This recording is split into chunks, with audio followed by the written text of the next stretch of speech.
positivity, energy, and everything across the board, and certainly the leadership fits in as well. A conversation with Allie LaForce before Game 3. All right, Draymond, with Katie still out and the news with Kevon Looney and Clay's hamstring, and do you feel like what's wrong with me? I'm feeling pretty healthy right now. I mean, it's great to feel healthy. Obviously, we need as many guys to be healthy as we can right now with, with all those guys down. But it's an unfortunate situation, but other guys got to step up. You hear every team say it throughout the course of a season. It's easy to say, next man up, that has to be our mentality. But you guys practice what you preach, and it's embedded in this system. Where does it start? Is it coaching? Is it mentality? Why are you so great at being able to make those adjustments on the fly? Well, I mean, I think it definitely starts with coaching. Steve having the trust that he has in all the guys on our team. With the system, with just kind of plugging guys in and kind of trying to keep things as normal as you possibly can with the amount of guys that we have out. But you have to give those guys credit as well. They stay ready all year. They're always in here working on their game. And, every time, their number's been called, they've answered the bell. So, we got to hope that continues to happen. But also as, one of the leaders of this team, we have faith in those guys that they'll continue to play great.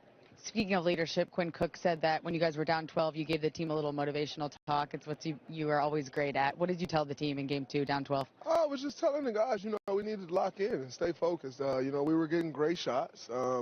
We just had to continue to lock in on the defense side of the ball, and they needed to feel us. And, I think once we kind of, flipped that switch and had the right mentality, the game changed for us, and we controlled the game pretty much the rest of the way.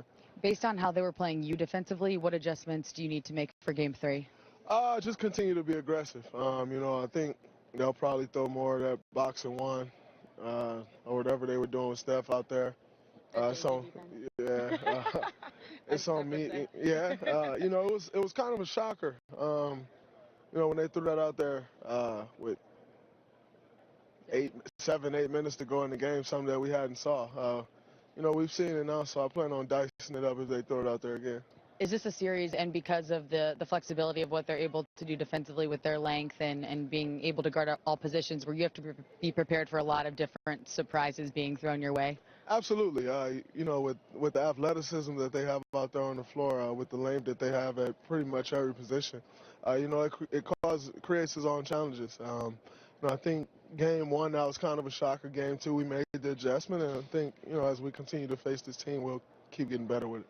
Has this year been the biggest test for your patience, and how has your leadership and maturation changed and evolved as the season has gone on? I think this season has kind of forced both of those things to continue to force me to continue to grow in those areas. With all the challenges that's come on and off the floor, just really been forced to grow, but it's good. Now being in the position that we're in now, where with so many guys down, leadership becomes more and more important. All those things that we've gone through throughout the course of this year makes these things tend to be a little bit easier to deal with than if you didn't necessarily go through those stages of growth. Well, you'll need all of that in Game 3, and we're wishing you the best of luck. Thanks for your time, Draymond. Thank you. All right, Allie, Draymond, thank you very much. And if it's, obviously, look, without Kevin Durant on the floor, and everybody knows, I hope now if they didn't before, Golden State, like any team, would be better with him. Draymond gets to be more in his element of wanting to be able to facilitate and to affect the way such a great passer. How much are you seeing really the best of Draymond in the last week and a half going back to last series because of all those things he can do when you do give him the ball? Absolutely, and I think if you continue to see the box and one, you will see the best of Draymond with his ability to facilitate and get into the paint and create plays for his team, because if they're going to put the box and one on Steph, well then why not put the ball in Draymond's hands and let him make plays? And you see now he's getting off the dribble down the lane, making plays, getting backdoor easy layups, dunks. I mean, that's what he's going to have to do for this team if the two stars aren't playing. Brendan, his passing ability, it really can't be overstated. It's dynamic to watch. His instincts of where guys are going to be, I mean, you really talk about normally some of the high assist leaders of all time. When you think about that knack that he has, how much do you expect to see more of that, especially if Clay's not on the floor, because it's going to be about getting great shots in transition more so than even getting open shots, because their shooters are going to be off the floor. Yeah, I definitely think if Klay doesn't play, you're going to see more out of Draymond, simply because he's going to be asked to do more. So he's going to push it in transition.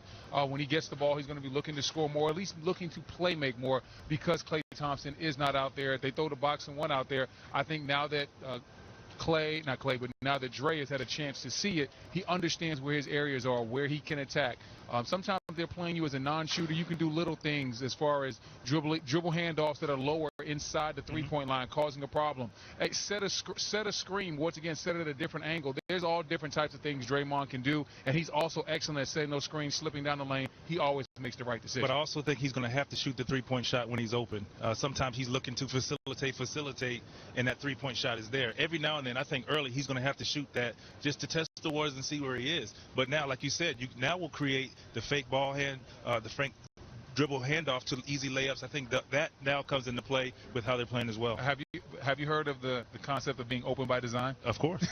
And so that's probably why he doesn't want to shoot. For sure. I don't want to say this, but really a good example of that was a guy who played for the Tar Heels, Harrison Barnes, for this. I don't want to bring that up. What do you mean, man? Don't be disrespecting. Don't disrespecting these Tar Heels on set. I'm just saying that he was a victim of that. He was not open by design. Hey, look, everybody's been a victim to the claw. Kawhi offensively and defensively. Disrespect. We know you were leading shot blocker in Tar Heel history. I was underneath the basket. Vince led everything else. We lead you to break. More Kawhi coming on the other side. Can't believe you would disrespect Harrison like that.